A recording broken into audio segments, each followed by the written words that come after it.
Good morning all of you. आज के MP इस पर 26 सेशन की शुरुआत करते हैं। बीते 13 सीरीज में हमने एमपी गवर्नमेंट की बहुत सारी योजनाएं, उनके पुरस्कार, अवार्ड, ऑनर्स और स्कीम पर चर्चा करी। आज हम चर्चा करेंगे एक बहुत ही महत्वपूर्ण स्कीम, जो महत्वपूर्ण स्कीम एमपी गवर्नमेंट, साथ में गुजरात गवर्नमेंट और प्लस राजस्थान गवर्नमेंट की है, श्री कृष्ण पाथे योजना।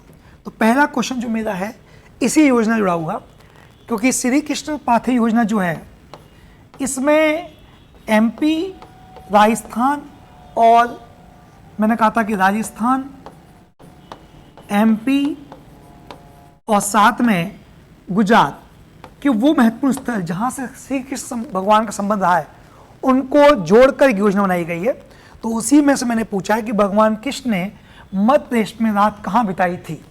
ठीक, माननीय सीएम ने मीटिंग के दौरान उन प्लेसेस और उनका सिग्निफिकेंस, कहाँ से क्या संबंध रहा है, उसकी चर्चा करी। उज्जैन, ग्राम नारायणा, अमझेरा, बदनावर। तो इसका आंसर है आपका बदनावर। अगला है मध्य प्रदेश साल 2025 में सबसे ज्यादा इन्वेस्टमेंट पाने वाला देश का कौन से नंबर का आज बन गया है। कल माननीय सीएम राजस्थान में जयपुर में एक इन्वेस्टर समिट में भाग लिए, क्योंकि इस इन्वेस्टर समिट में एमपी पार्टनर स्टेट था, तो एमपी गवर्नमेंट ने भी वहां पे अपना प्रेजेंटेशन दिया। माननीय सीएम ने बताया कि 2025 में एमपी के अंदर काफी इन्वेस्टमेंट हुआ है और अब एमपी इन्वेस्टमेंट नंबर पे आ गया है। आपके ऑप्शन है पहला, दूसरा, तीसरा, चौथा। तो आंसर है थर्ड स्टेट। आपको ये बताना है कमेंट बॉक्स में कि फर्स्ट एंड सेकंड स्टेट कौन से हैं इन्वेस्टमेंट मामले में इन 2025। अगला क्वेश्चन है आपका, प्रधानमंत्री मोदी ने पार्वती काली सिंह चंबल प्रोजेक्ट का अनावरण किया। बेसिकली ये बात भी सीएम ने वहीं पर कहा था कि जब से एमपी में, राजस्थान में और आपके महाराष्ट्र में लाइक माइंडेड गवर्नमेंट आई हैं, हमारे बीच में इंटर स्टेट कोऑर्डिनेशन बहुत इंप्रूव हुआ है। ठीक, तो उन्होंने कहा कि इस स्कीम से, पीकेसी स्कीम से राजस्थान के फलानी इतने डैश जिले और मध्य प्रदेश के डैश जिलों को फायदा उठा रहे हैं। तो आपको ऑप्शन दिए हैं कि राजस्थान कितने जिलों को फायदा होगा और एमपी कितने जिलों को फायदा होगा। 15, 13, 13, 15, 16, 15, 15, 16। तो इसका आंसर है 15 राजस्थान के और 13 मध्य प्रदेश जिलों को फायदा होगा। आपको बताना है कि कौन कौन से मध्य प्रदेश जिले हैं जिनको पीकेसी योजना से फायदा होगा। अगला, मध्य प्रदेश राज्य में कितने एयरपोर्ट है। मैंने अभी कहा कि कल सीएम ने जब जयपुर में इन्वेस्टर में भाग लिया तो उन्होंने एमपी के पोटेंशियल को वहाँ बताया कि हम इस प्रकार की सब्सिडी दे रहे हैं, हमारे यहाँ ये स्कीम चल रही है, हम इस लेवल पे डेवलपमेंट कर रहे हैं। तो वहाँ पे उन्होंने नंबर ऑफ एयरपोर्ट बताए। हालांकि इसमें उन्होंने अलग से इंटरनेशनल एयरपोर्ट नहीं बताए। 9, 10, 11, 12 ये आपका ऑप्शन से आंसर इसका 9। आपको बताना है कि एमपी के कितने 9 एयरपोर्ट कौन कौन से हैं और इनमें से इंटरनेशनल एयरपोर्ट कौन से हैं। मध्य प्रदेश राज्य में अभयारण्य कितने हैं। यह भी उन्होंने बताया कि हम लोग ना सिर्फ इकोनॉमी पे ध्यान दे रहे हैं, हम लोग वाइल्ड लाइफ, ग्रीनरी आदि पे ध्यान दे रहे हैं। 20, 21, 22, 23 आपका आंसर है 21। फिर उन्होंने बताया कि मध्य प्रदेश में कितने नेशनल पार्क हैं। 11, 12, 13, 14। तो इसका आंसर है 12। कौन कौन से बताइएगा लिस्ट में। मध्य प्रदेश में कितने टाइगर रिजर्व हैं। 7, 8, 9, 10। तो इसका आंसर है 7। कौन कौन टाइगर रिजर्व है 7 तैयार कर लीजिए, क्योंकि जब नितिन गडकरी जी एमपी आए थे परसों, तो उस दौरान कुछ कॉरिडोर, टाइगर कॉरिडोर्स को लेकर बात हुई है। वो अब मैंने आगे क्वेश्चन पूछे इसलिए हिंट दे दिया, तैयार कर लीजिएगा। आगे है कि मध्य प्रदेश में आईटी सेक्टर में 100 करोड़ रुपए का यदि इन्वेस्टमेंट करते हो तो कितना करोड़ रुपए की सब्सिडी गवर्नमेंट दे रही है। एक्चुअली गवर्नमेंट ने अपने प्रेजेंटेशन में ये बताया कि हमारे डिफरेंट सेक्टर्स, इंडस्ट्रीज में जब आप इन्वेस्टमेंट करेंगे तो हमने डिफरेंट सब्सिडीज के वहाँ पे प्रावधान किए हैं। तो 20, 30, 40, 50, 45 करोड़, 100 करोड़ के इन्वेस्टमेंट में लगभग 30 करोड़ का आपको सब्सिडी गवर्नमेंट देगी। मध्य प्रदेश में ड्रोन टेक्नोलॉजी में यदि 100 करोड़ का इन्वेस्टमेंट आप करते हो तो कितने करोड़ रुपए की सब्सिडी देने का प्रोविजन है, यह भी सीएम ने बताया था।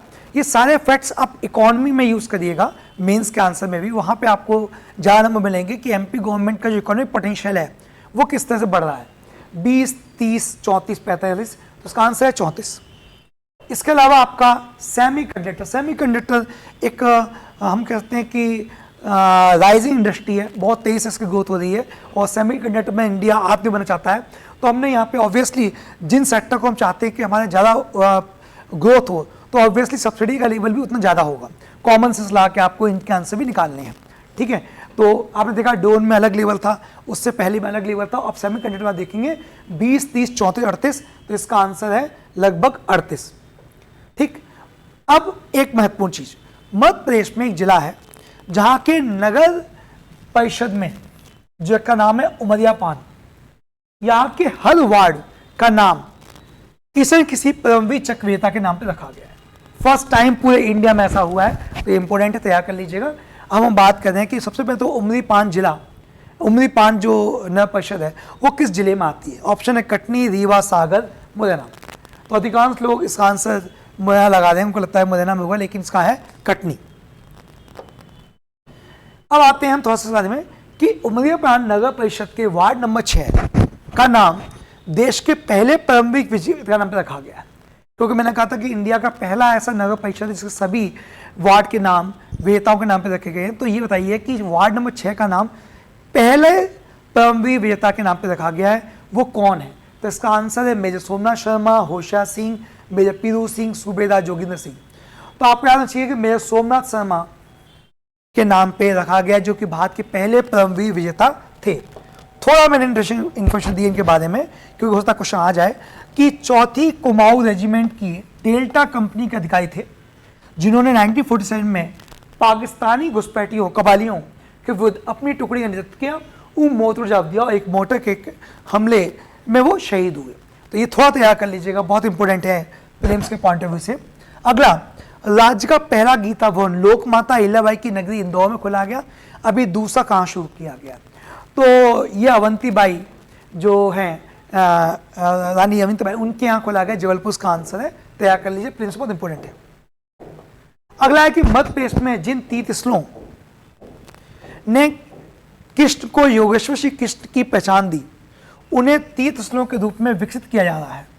तो आपको बताना है कि उनकी संख्या कितनी है, वो कितने नंबर ऑफ प्लेसेस हैं एमपी के अंदर जिनका संबंध श्री कृष्ण से है। 3, 4, 5, 6, इसका आंसर है 4। आगे, मध्य प्रदेश में भगवान कृष्ण और सुदामा की दोस्ती कहाँ हुई थी।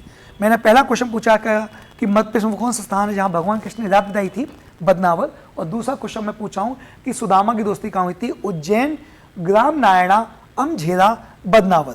तैयार कर लीजिए, इसका आंसर है ग्राम नारायणा। ये कहाँ पड़ता है, तैयार कर लीजिए, ये भी मैंने अगले क्वेश्चन में कहीं पूछा है। आगे, मध्य प्रदेश में राष्ट्रीय राजमार्ग तुलना की कुल लंबाई कितनी हो गई है। ये सीएम ने जब एमपी का पोटेंशियल बताया था, तो वहाँ उन्होंने कहा था कि हमारे यहाँ नेशनल हाईवे तेजी से बढ़ रहे हैं और इससे हमारे यहाँ जो ग्रोथ है उसकी पॉसिबिलिटी बढ़ गई है। तो 9,300 किलोमीटर इसकी लंबाई है, एग्जैक्ट फिगर नेशनल हाईवे की बोल रहा हूं मैं आपको। भगवान कृष्ण ने विनम्रता का उपदेश कहाँ दिया था, ये भी सीएम ने अपने स्पीच में इस्तेमाल किया। प्लेस का नाम उज्जैन, जानापाव, अमझेरा, बदनावर। तो इसका आंसर है जानापाव, जहां से भगवान कृष्ण ने दिया था। अब ये आ गया आपका श्री कृष्ण पादे जो योजना की मैं बात करता उसको लेकर। इसमें राजस्थान है, थोड़ा मैप क्लियर नहीं है, बट उज्जैन, बदनावर से पूरे प्लेसेस, फिर महाराष्ट्र और ये जाके आपको गुजरात में खत्म हो रहा। तो ये देख लीजिएगा कितने राज्यों की इंटरस्टेट ये योजना है, ठीक। आगे आते हैं, जून 26 में राज्य स्तरीय किसी उपज निर्यात प्रोत्साहन कार्यशाला का आयोजन का प्रस्ताव कहाँ किया गया। नेशनल लेवल पे हम लोग कृषि उपज जो एग्रीकल्चर प्रदर्शन है उसके एक्सपोर्ट की बात कर रहे हैं, भोपाल, इंदौर, उज्जैन, बिलासपुर। आंसर इसका उज्जैन। जून 26 में राज्य स्तरीय सोया महोत्सव तथा किसान सम्मेलन का आयोजन का प्रस्ताव है, सागर, इंदौर, उज्जैन, विदिशा। तो सोया जहां होगा वहीं पे होगा, आंसर निकाल लीजिए सागर। अगला है जून 26 में राज्य स्तरीय सिंगाड़ा और मखाना महोत्सव, सागर, बालाघाट, नर्मदापुरम, जबलपुर। आंसर इसका जबलपुर। नेक्स्ट, अक्टूबर 26 में राज्य स्तरीय सब्जी महोत्सव का आयोजन होगा, सागर, इंदौर, उज्जैन, जबलपुर। तो सब्जी फेस्टिवल होगा आपका इंदौर। नेक्स्ट, नवंबर 26 में राज्य स्तरीय गन्ना महोत्सव, हम कल भी कर चुके थे, वहां से रिपीट हो गया शायद, ये नरसिंहगढ़, राजगढ़, उज्जैन, जबलपुर। तो इसका है नरसिंहपुर।